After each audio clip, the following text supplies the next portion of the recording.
This is the Content Marketing Podcast, episode number 150, Reflections on our first 150 episodes. Hello and welcome to the Content Marketing Podcast. This is the show where we help you attract and retain business through the power of quality content. I'm your host, Rachel Parker of Resonance Content Marketing, and today is November 26th, 2015. Hello, or as we say in Texas, howdy, and thank you for joining us for today's episode of the Content Marketing Podcast. Just a reminder, we are live on iTunes and on Stitcher, so if you're listening to this episode on the blog, you can click on over and subscribe. And if you use a different app for your podcast listening pleasure, we also have an RSS feed, and I will provide that link in the blog post. By the way, we will soon also be live on Google Play Music. Yes, they are opening up the platform for podcasts, and we are signed up and ready to roll as soon as they open the doors. So I will definitely keep you posted on that. I also invite you to download 5 things you must know about content marketing. This is a free gift that we offer for our audience. To get your copy, go to contentmarketingaudio.com. And starting off today, I want to give a shout out to my new friend Stratos from Greece. He sent me a wonderful tweet saying, "Super fan here from Greece, heard almost all your episodes. Double thumbs up and keep them coming. Howdy." Well, Stratos, howdy right back at you. And yes, it will be my pleasure to keep them coming as long as you keep listening. So thank you for your tweet, and we are so happy to have you in our little community.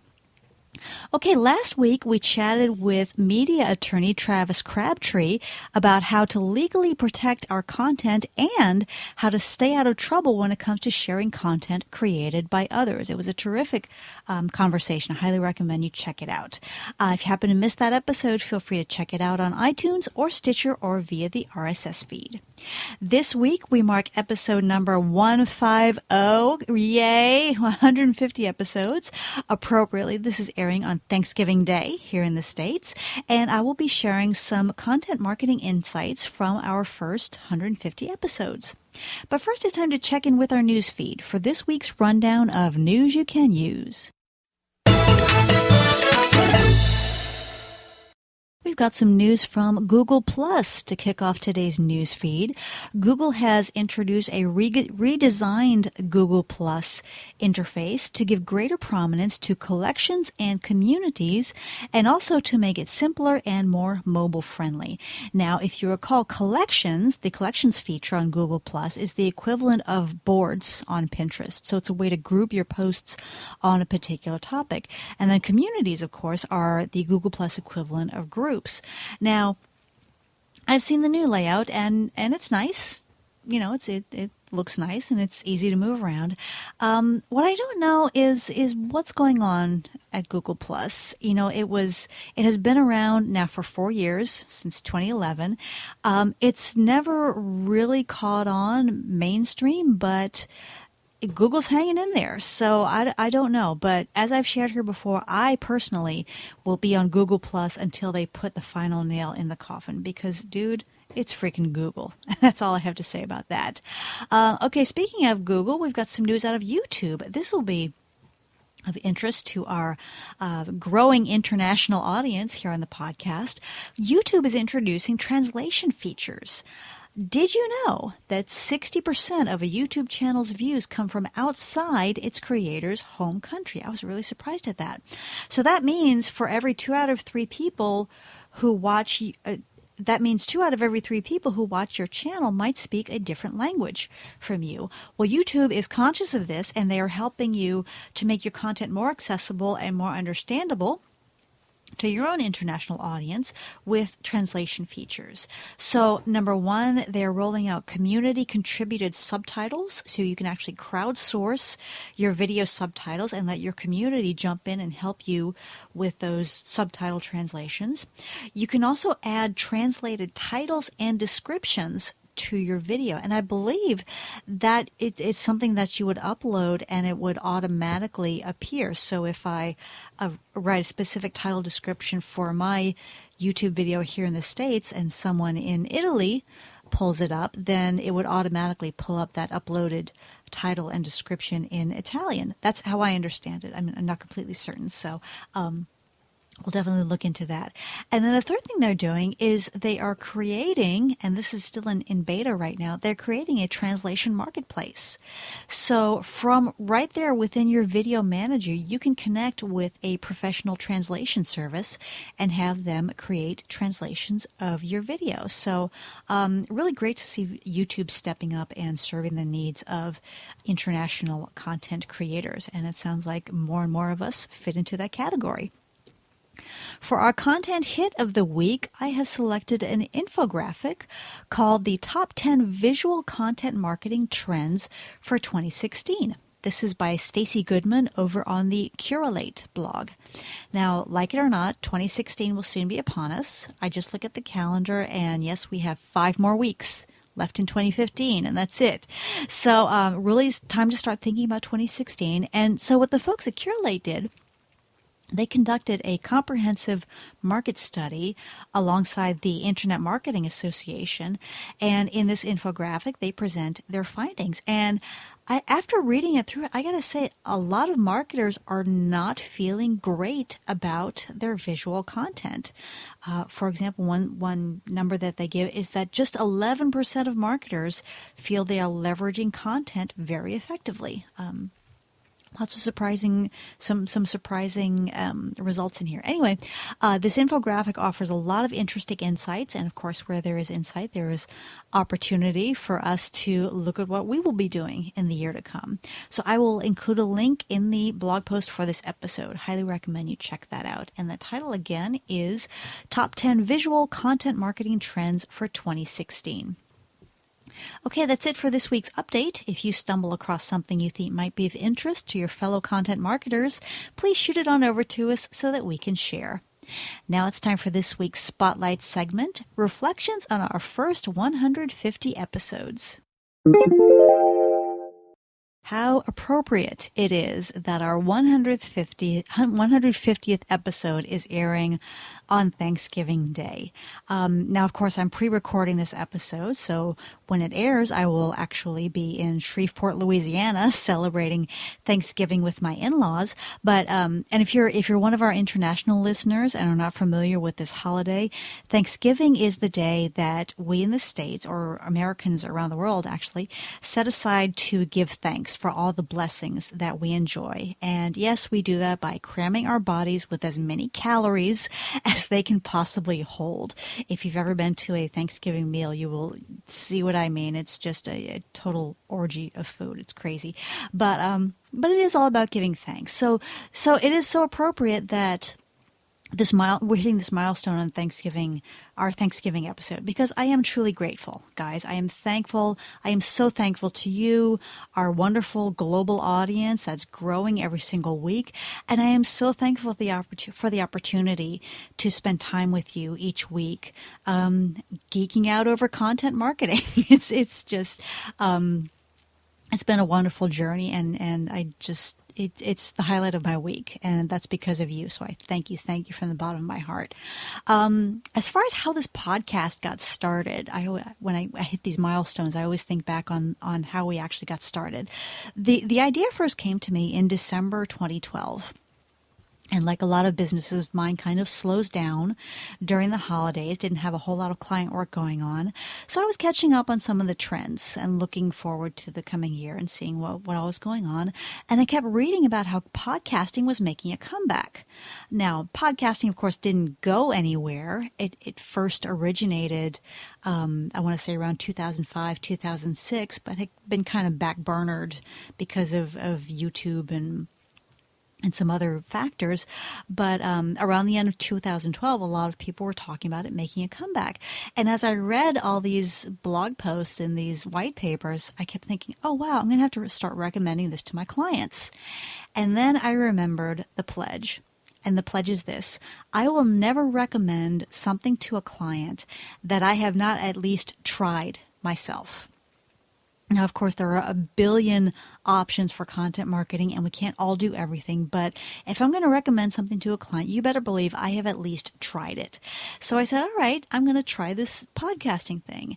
And the first show aired in January 2013, and something funny happened. I actually fell in love with podcasting, and I'm still in love with podcasting. Like I said, highlight of my week. I love doing this show. And I remember looking at it, looking at the long term and thinking about doing a weekly show and wondering, how the hell am I going to make this happen? I mean, really, I run a very busy content marketing agency, and I just looked down the road and said, oh my gosh, where is this time going to come from? How am I going to do this? And, the best thing that, some of the best advice I ever heard came from a goofy little song from, you're going to laugh, the TV production of Rudolph the Red-Nosed Reindeer. There's this little song that goes, just put one foot in front of the other.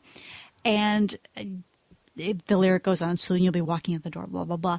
But, I just remember this little song. It's like, okay, I'm just going to focus on one episode at a time and make it the best that I can. And I just kept doing that week after week after week, after month, and now year after year. And lo and behold, here we are at episode 150. I am amazed and awed and humbled by this fact. But, what I wanted to do is kind of look back and see what I've learned over the past 150 episodes that I can pass on to you. Not specifically about podcasting, but more about our journey as content marketers as a whole. The first thing just ties into what I was just talking about, is to do what's next. And I think it's so important for us because so many marketers I talk to are just overwhelmed. They have too much to do. They have not enough time. And they're just overwhelmed. And my solution whenever I get overwhelmed, and it happens a lot. Hey, Sophie. It happens a lot. Okay, my first solution is to go scratch my dog's belly, and that always makes me feel better. But the second solution is just to do what's next.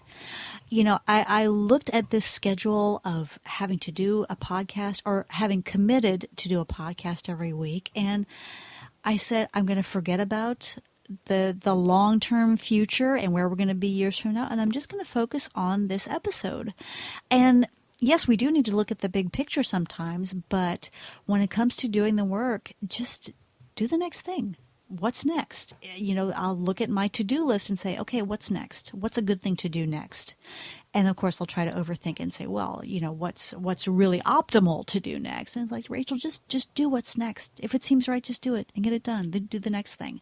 So if you are looking at starting a content marketing program or sustaining a content marketing program and are just overwhelmed by all the different platforms and the different trends to keep up with and the ability to keep up with this content schedule, just when it gets overwhelming, just do what's next and you'll be fine. The second thing I've learned is don't let people pigeonhole you.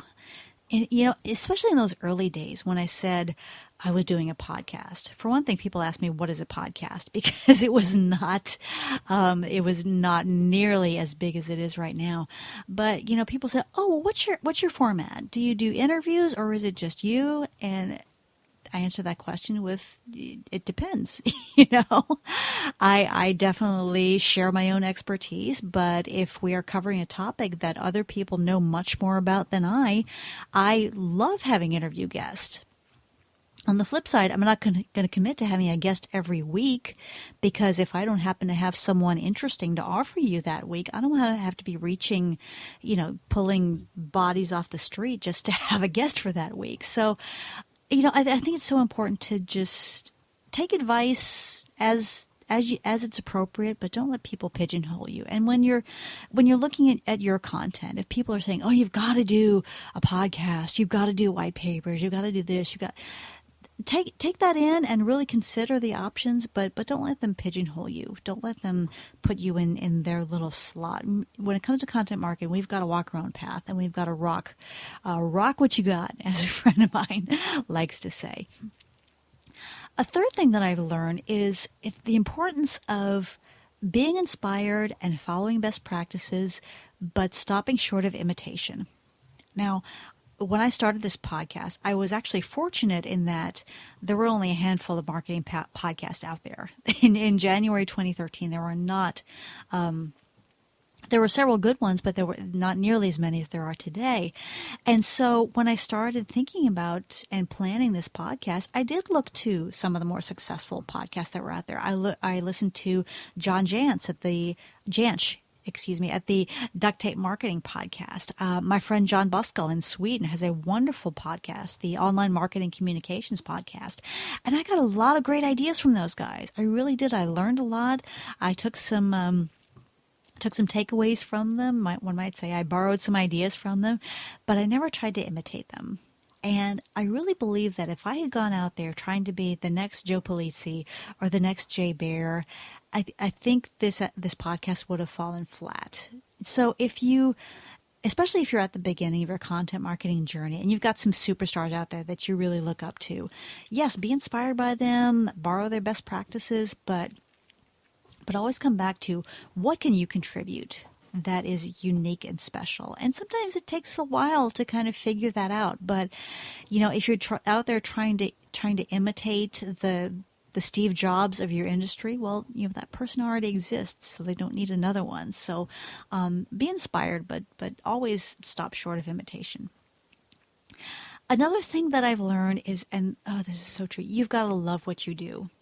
If I didn't love this podcast, if I didn't love it and I didn't have a passion for doing this week after week, it would have been dead a long time ago. And when I say dead, it might have still been out there. But, if my heart wasn't in it, then nobody would be listening because it would be a dud. It'd be flat. It would be boring. And that's what I tell people about your content. If you treat it as a chore, that's going to come through and people are going to sense that. So you have to find in yourself a passion for sharing content, for sharing information. And it's so ironic because when I was back in college, my dream was to be a college professor. I was going to get my PhD and be a professor, and that didn't work out. But lo and behold, I'm not a professor, but I'm definitely a teacher. So that passion has found an outlet in this podcast and all the other content I create.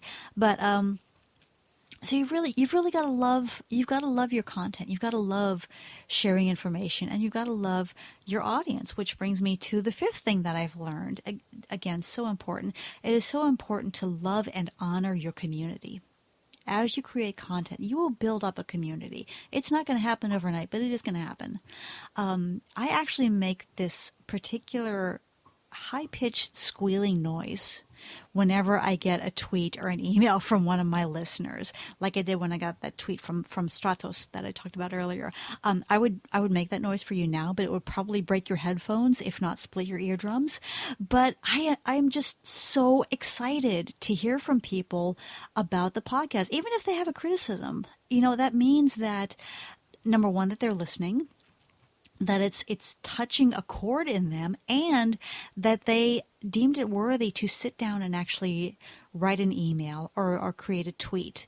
And that it really is very important to me. It might not seem like much to a lot of people, but to me, that's so important because I feel that we, and when I say we, I mean human beings across the planet, no matter who you are, what you do, I think we're all hungry for connection.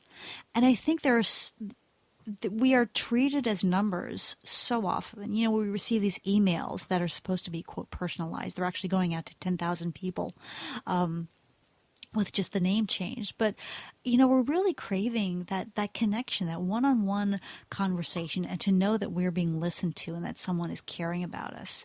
As E.M. Forster wrote many years ago, only connect. And that's how I feel. We need to connect. So as you create your content, as a community starts to build, honor those folks. Bring them in, start a conversation, ask them how you can serve them better, and that community will continue to grow. And those folks will stay faithful. We have some folks in this community who have been with us from the very beginning. And I'm thinking of, Mikhail in Austria and Alessandra in Italy. I mean, some people I just have been hearing from for the past since we started. And it warms my heart to know that we've got this community of folks around the world who are brought together by this opportunity to geek out over content marketing once a week. So those are just a few thoughts that I put together on what I have learned as a content marketer over doing this podcast 150 times. If you have any questions or want to add to the conversation, I would love to hear from you. And yes, I will make the noise. And I will give that contact info at the end of the podcast. Now it's time for our content marketing tip of the week. This month, we've been talking about ebooks quite a bit, and today I want to talk about offering your ebook on Amazon.com. And this idea was first presented to me by my friend Kevin Tumlinson, whom we actually interviewed a couple of weeks ago about his latest book. But he's a big proponent of Amazon for ebooks. And when he first mentioned it to me, I was like, well, Kevin, I'm not looking to make any money. I mean, I'm not looking to sell this book and bring in revenue. I created these ebooks to promote my business. But he has educated me on how truly powerful Amazon can be for growing your visibility and for growing your thought leadership. So I asked him a couple of weeks ago, I said, Kevin, would you mind creating a guest post for the blog where you talk a little bit more about Amazon and what we need to know and how we get started? And he was kind enough to accommodate me. So what I want to do is direct you to the blog post from last Tuesday, which is November 24th.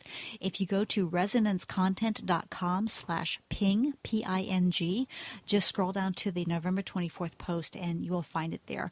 And I'll also put a link in the blog post for this episode. But do check it out. Do think about offering your ebook on Amazon. I know I am going to be doing that, definitely. And as Kevin has taught me, we can reap a lot of good results from that. So there you go. Okay, campers, that is it for me on this Thanksgiving Day here in the States. I hope you've enjoyed this episode of the Content Marketing Podcast. If you like what you've heard today, please feel free to subscribe on iTunes or Stitcher or via our RSS feed. And if you really like what you've heard, please leave us a quick review on iTunes. If you'd like to get in touch with me, I invite you to visit the website at resonancecontent.com, where you will find our Contact Us form as well as links to all our pages on social media. And I invite you to check out our free gift, 5 Things You Must Know About Content Marketing. To grab your copy, go to contentmarketingaudio.com. As always, I like to leave you with a quote, and today's comes from Otto von Bismarck. He once said, quote, "Only a fool learns from his own mistakes. The wise man learns from the mistakes of others." Unquote. Again, this is Rachel Parker with Resonance Content Marketing. Thank you again for listening, and we will see you again next week. Take care.